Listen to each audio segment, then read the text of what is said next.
So you have stated, which I'm aware of, most people are aware of, I tend to be a social butterfly. Yeah. I can speak to anyone regardless of how long I've been in the same room with them. Like stuff doesn't bother me.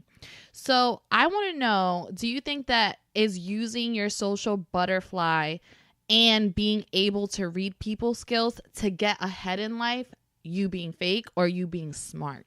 You being smart. It's the intention that makes the qualitative difference. Right. So if you're using it in the workplace, it's like, look, we're all here to do a job. A lot of us aren't becoming BFFs and, can I borrow $5? It's not on that level of friendship. It's like, hey, do coworkers ask other coworkers to borrow money? No, I'm just saying you're not going to become friends on that level to where you feel comfortable asking each other for money.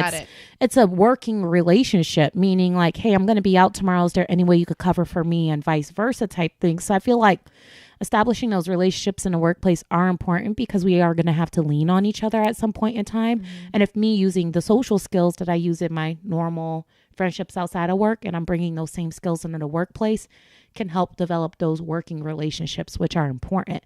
Now, if you're using those skills, you're giving your colleagues the impression that you want this valuable working relationship together, but then they come to you for help and you're like making excuses like, sorry, can't help you, can't do it.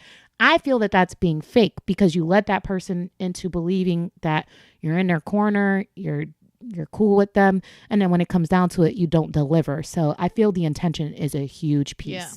I think that even with me though, like I tend to, like with me, what you see is what you get. Like I don't like try to, like I am naturally a social butterfly. So when I feel comfortable amongst coworkers, like I think it can spill over to me with me as far as like, let's go get some drinks, let's hang out after work hours, and still understand the separation of once we walk into those doors of the workplace, that just because we were chilling in New York or because we were having drinks and got smashed doesn't mean that when we're here, like we're gonna act like there's not rules that we need to abide, or your title, everyone's the same, right? So but still your title gives you some sort of, I have to give you some sort of respect because of that. I think it's something that comes with age and experience. I think people have to be smart, and it's not being fake, because I heard this and that's why I had brought it up. It's not being fake. I think it's being aware. It's having that like you're saying, the proper intent, and that I'm sorry, I'm intuitive that way. So I know what certain people enjoy from someone else. And if that is within me, I'm going to use that to my benefit. I'm sorry. That's not me being fake. I mean, let's be real. I just talked about this trip the company sent us on. Mm-hmm. They send us on these things to keep us engaged, to make us want to stay with the company, to like, trust me, whenever your employer is doing something kind for you, trust me, there is employee appreciation and intentions are right, but they're also doing things with the intention of making you feel a certain type of way. Mm-hmm. Because they know if they don't do things, then you might start looking at competitors. You might go out there. So it's like, we're being gamed. Right. So we might as well recognize the game that we're in and play along with it. Mm-hmm. But I feel like intentions can make a huge difference. I feel like the employee that goes to work and they're like, fuck this. They're being like Stanley from The Office. I'm here. I'm doing my job. I'm going home. I know people like that and I respect that. But when opportunities come up and you want it, just don't be surprised if someone with a better personality or a better attitude or someone who's a little more engaging, they're going to have more of an edge, because it's like, one, people probably don't know you well enough to be able to vouch for you, to speak on you and your character, or they may not just feel comfortable for you, or they lack confidence that you have the skills to be able to do whatever it is that you have to do, especially if it's a role in management. They're going to be like, I don't know, this person's like really disengaged. I just don't think they have the skills. So I think it's something to be mindful of, especially as it relates of where you're trying to go within the company. These are important skills to have.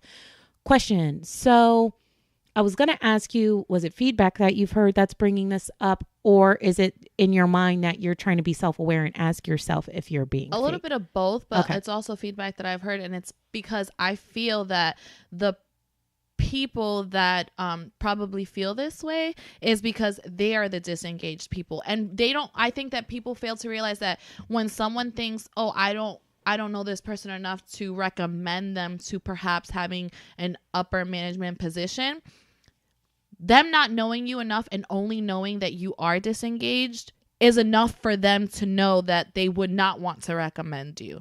That's just the realistic of the whole nature. Like, and then the bubbly person, when they get roles, they'll be like, oh, it's a favoritism thing because she's so bubbly. She doesn't have the skills. It's like, I do think people devalue like the importance of having those people interactive skills, collaborative skills. And for people that don't get it, clearly they don't get it because they're not practicing it. Yeah. They think it's a favoritism thing.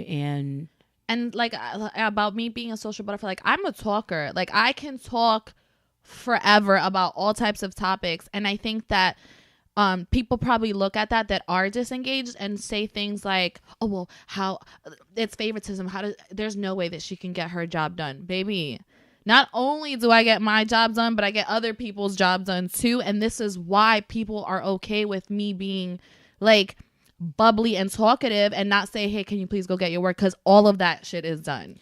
So I forgot what I was going to ask, but how, really? like, when someone thinks that, okay, no, this is what I was going to ask. I think it's something that comes with age, because when I look back on myself, like in call center dynamics and things like that, when I was in my early 20s and I would go out for colleagues, you know, I feel like people would do each other favors or try to look at work like it was a playground, you know, back then. But I think that as you grow and realize that these little friendships at work don't pay your bills, don't secure your position. So you do have to still put the job first and getting the job done first. And I think that when your colleagues see that not only is she fun and bubbly, but she gets the fucking job done, I think that's more impressive than just being a friend and trying to act like you don't have to do shit here. Being a poor performer at work and a social butterfly, I look at that person, I'm like, I got to stay away from them. Yeah, like you may be a distraction to everything and everyone. I can't have you hold me back. Like you're really cool, but you play around too much and I don't want to be associated with that. So I think that growing older and more mature in the workplace, it's like, you know, the people that can get shit done and have fun, those are the best people to have like in your circle. And here I am. Well, kudos to you. Here I am. Kudos to you.